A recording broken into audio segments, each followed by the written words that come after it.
بادشاہ اور وزیر۔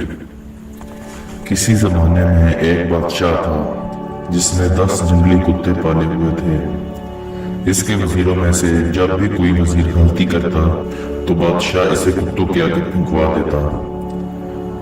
کتے اس کی بوٹیاں نوچ نوچ کر مار دیتے۔ ایک بار بادشاہ کے ایک خاص وزیر نے بادشاہ کو غلط مشورہ دیا جو بادشاہ کو بالکل پسند نہیں آیا، تو اس نے فیصلہ سنایا کہ اس وزیر کو بھی کتوں کے سامنے پھینک دیا جائے۔ وزیر نے بادشاہ سے التجا کی کہ حضور، میں نے 10 سال آپ کی خدمت میں دن رات ایک کیے ہیں اور آپ ایک غلطی پر مجھے اتنی بڑی سزا دے رہے ہیں۔ آپ کے حکم سر آنکھوں پر لیکن میری بے روز خدمت کے عوض مجھے آپ صرف 10 دنوں کی مہلت دیں، پھر بلا شبہ مجھے کتوں میں پھینکوا دیں۔ بادشاہ یہ سن کر 10 دن کی مہلت دینے پر راضی ہو گیا۔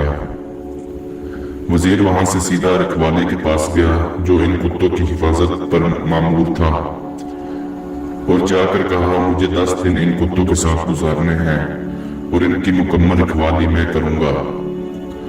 رکھوالا وزیر کے اس فیصلے کو سن کر چونکا لیکن پھر اجازت دے دی۔ ان 10 دنوں میں وزیر نے کتوں کے کھانے پینے اور اوڑھنے بچھوڑنے یہاں تک کہ نہلانے کا کام بھی اپنے ذمہ کر لیا، اور وزیر نے اپنا کام نہایت ہی تنہی کے ساتھ سر انجام دیا۔ 10 دن مکمل ہوئے، بادشاہ نے اپنے پیادوں سے وزیر کو کتوں میں پھینکوایا، لیکن وہاں کھڑا ہر شخص اس منظر کو دیکھ کر حیران ہوا کہ آج تک نہ جانے کتنے ہی وزیر ان کتوں کے نوچنے سے اپنی جان گنوا بیٹھے۔ آج یہی کتے اس وزیر کے پیروں کو چاٹ رہے ہیں۔ بادشاہ یہ سب دیکھ کر حیران ہوا اور پوچھا کیا ہوا آج ان کتوں کو؟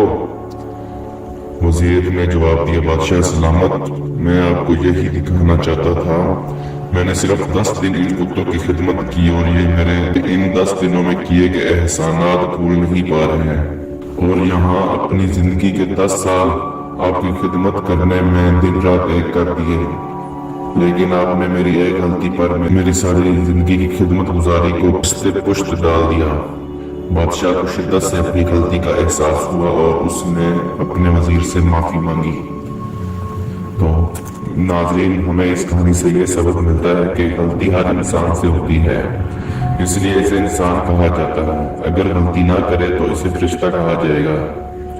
اس لیے اپنی غلطیوں کو محسوس کرتے ہوئے دوسروں کی غلطیوں کو معاف کرنا بھی سیکھیں۔ اللہ ہمیں کے بعد